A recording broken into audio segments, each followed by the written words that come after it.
Доказано е, че телевизията има най-голямо влияние върху тях, върху най-малките.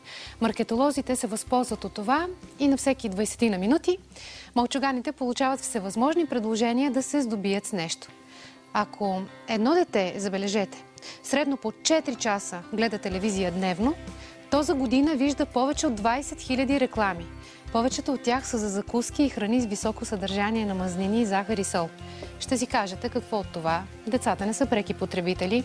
Да, обаче знайте, че те имат изключителна пазарна мощ. Само в Съединените щати покупателната им способност е $1 трилион на година. У нас изследвания все още, разбира се, не са правени, но сме си поканили едни гости, които са будната съвест на нашето общество. Тук е пиар-експертът Александър Миланов, който свали една реклама от ефир, нищо, че беше на негови приятели, и Ели Герганова от Националния съвет за саморегулация. Здравейте, мили гости. Сашо, здравей. Заповядай. Добре дошъл тук при нас. Здравейте, госпожо Герганова. Заповядайте, седнете. Някой ще си каже какво толкова, като гледат децата реклами, какво ще им стане на децата, като гледат реклами. Но аз искам да ви попитам вашите изследвания какво сочат, как влияят децата, как влияят рекламите върху психиката на децата, госпожо Герганова? Проучванията научни в света показват, че децата до 12 годишна възраст не правят никаква разлика между съдържание и реклама, тъй като тяхното въображение е много развито в тази възраст. Въздействието на рекламните съобщения е много голямо върху тях. И затова усилията на цялата индустрия е точно в този отрязък от групата деца да бъде обект на особено внимание изработването на реклами. И има ли ефект от това особено внимание? Да, има ефект. До толкова, доколкото индустрията е осъзнала, че не може да създава негативни емоции около своите брандове от обществото, от родителите, и трябва сами с инструментариума на саморегулацията да правят така, защото да демонстрират социална отговорност. Като Сашо, който демонстрира такава социална отговорност. Да. Нека да запознаем нашите зрители. Саше, какво направи ти? Човека си седи, аз го познавам отдавна, затова си позволявам да говоря така за него. Седи си на дивана една вечер и чува една реклама, която го кара да се изправи, въздигне и побеснее. Каква беше тази реклама и защо? Да, първо искам да кажа, да отговоря и на първият ти въпрос. Създаването на реклами като че ли е най-опасно за възрастта между 4 и 7 годишна възраст, когато любопитството на децата е силно изострено, тогава те създават контакти, развиват своите взаимоотношения с връстниците и притежанието на обекта на рекламата от едно или друго дете може да предизвика сериозни конфликти в социалната група, в която детето се развива. Искаш да кажеш най-простичко укази, ако една играчка няма Петър Чупак и има Иванчо, двете деца тогава това е повод за детски войни в детската градина, в училище, за преживяването на несправедливост, също така за преживяването на страх от отхвърляне от родителите, че те не са добри родители, че те не го обичат, че те не искат то да се чувства добре прието сред останалите. Или са бедни, защото често моя син ме пита: мамо, ние бедни ли сме? Защото не ми купуваш нищо от това, което аз виждам непрекъснато, че трябва да имам. Така че колкото и да са позитивно настроени рекламистите и да имат някакви регулации помежду си, и Европейската комисия има препоръки в тази област, за съжаление, като че ли трупането на пари, печалбата най-лесно минава през децата, тъй като децата са най-автентичните консуматори. Те имат пряка връзка с собствените си родители и естествено мотивират родителите си да получат определено нещо, обект на рекламата. А това, за което ти ме попита, за моя казус, ставаше дума за един много известен детски сироп за кашлица, производител една фармацевтична компания. Рекламната агенция беше избрала да визуализира тази реклама с един детски хор.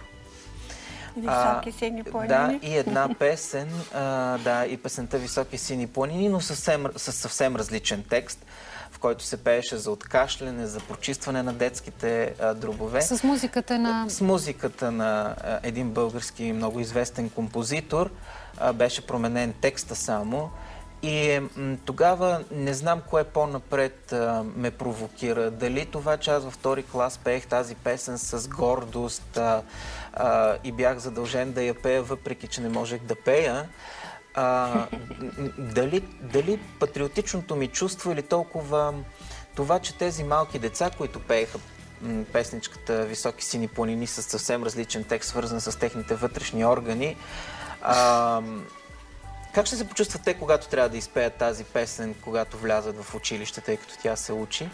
И тогава аз започнах една много интензивна кампания за това да обясня първо на моите приятели, след това и на институциите, че тази реклама е вредна. Тя не помага на децата и няма да мотивира родителите да купят този сироп за кашлица, няма да възвърне патриотичното им чувство, нито ще ги накара да бъдат по-активни. И колко време ти отне тази битка и успя ли накрая? Мисля, че около месец. Не, нищо работа. Мисля, че около месец рекламата беше свалена, продуцентите на рекламата бяха глобени, а пък държавните институции се задействаха до толкова, доколкото провериха всичко това. Вследствие на това, мои приятели рекламисти поискаха да разпишем заедно правила за това как да се използват деца и как да се заснемат деца в техните реклами. Чудесно! Виж какъв резултат. Но това е тяхна самоинициатива, а не... По същата реклама имаше жалба при нас. Нашата етична комисия също реши, че е нарушение на етичния кодекс и постановихме преустановяване на нарушенията. При нас всички медии почти са членове на Националния съвет за саморегулация и дори рекламодателя да не се съгласи да свали дадена реклама, те доброволно, медиите, преустановяват излъчването до отстраняване на нарушението. Ако подлежи на отстраняване, разбира се, във въпросния случай нямаше шанс да бъде отстранено. Колко пъти ви се е случвало да свалите реклама от ефир? Това са все пак парите, не сваляме реклами от ефир. Ние препоръчваме на рекламодателя да си поправи посланието и държиме не толкова да имаме роля на цензур, защото ние не сме цензур, а толкова да възпитаваме у рекламодателите и агенциите и медиите етичен компас при изработването на следващите рекламни кампании. Въпросната фирма за сироп на кашлици не е повторила този си тъжен опит, бих казала. Друга едва ли ще посмее. Така че при нас грижата за децата, разбира се, има пропуски, които идват от желанието за креативност при предаването на някакво послание зад някаква бранд марка.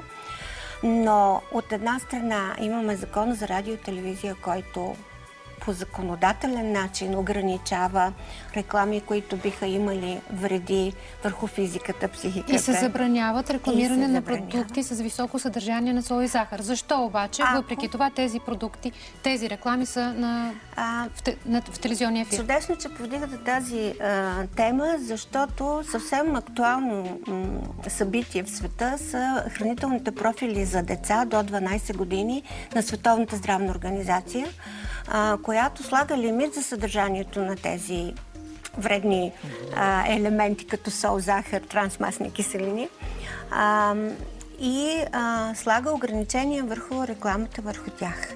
Те са препоръчителни. И затова бизнеса прави всички усилия, включително инициатива в България, сега започва от страна на хранителния бранш и с инициативата на Националния съвет на саморегулация, която най-общо казано съдържа две неща. Няма да правиме никаква реклама, насочена или предушаваща детски предавания, ако стоката, която рекламираме, продукта, който показваме, съдържанието е над препоръчителните норми. И второ, няма да правиме никаква реклама в училищата. Категорично никаква. Тази инициатива започна в Европа, тя се казва EU Pledge. Ние сега работиме върху българския вариант BG Pledge. Скоро ще чуете за нея. Надяваме се в рамките на тази календарна година да успеем. Тук искам да кажа едно нещо, което може би ще бъде много полезно на предприемачите и на законодателите. Административното регулиране на рекламата, тъй като знаете, че имаше и намерения за това продуктите, които са с високо съдържание на захар и сол, да бъдат облагани с допълнителен данък, защото се предполага, че вредят на децата. Да. Това административно регулиране по-скоро ще навреди на бизнеса. Но Съгласна. това, което вие казвате за саморегулацията, тогава, когато ние всъщност се обединяваме около интереса на детето и интереса на обществото и сами слагаме някакви бариери в собствената си търговска комуникация, това като че ли много повече ще помогне, отколкото каквато и да било нормативна намеса. Човек като обещае нещо сам, има тенденция да го спазва. Така че това е похвално. Все повече вие като потребители на рекламно съдържание и хора, които въздействате, купувате продуктите, които рекламите комуникират, всъщност ние все повече се привличаме от това, че рекламите създават някаква изкуствена потребност у нас.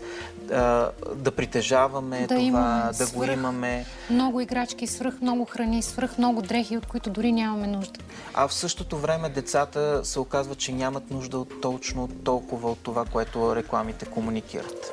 Аз лично бих казала, че рекламата дава право на избор, защото реално в съвременния свят предложението на много стоки е много голямо. Дава усещане, че нямаш нищо. Колкото и да имаш, че нямаш и това поредното нещо. За децата може би е така. За децата говоря. Да. Разбира се, аз иначе... Децата, и затова ние много внимаваме в комуникациите да няма дори и намек за това, че децата упражняват въздействие върху родителите, да им бъде купено нещо. Чудесно. Да се чувстват... Имали сме такива жалби, примерно за кредитна карта, в която детето се чувства като звезда в училище, защото притежава тази карта. Това също е противно на изключително грешен модел на рекламите, че детето, което има съответния продукт, вече е звезда.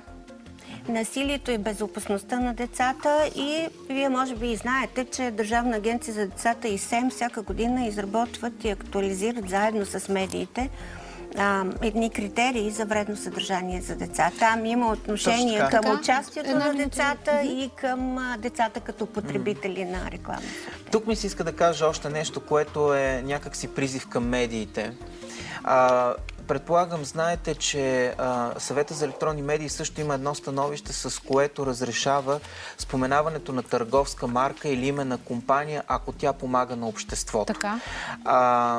Тоест споменаването на строителна компания или хранителна компания или каквато и да било верига от магазини не е нелоялна търговска практика, не е реклама, когато тази компания е направила нещо добро за децата и за обществото.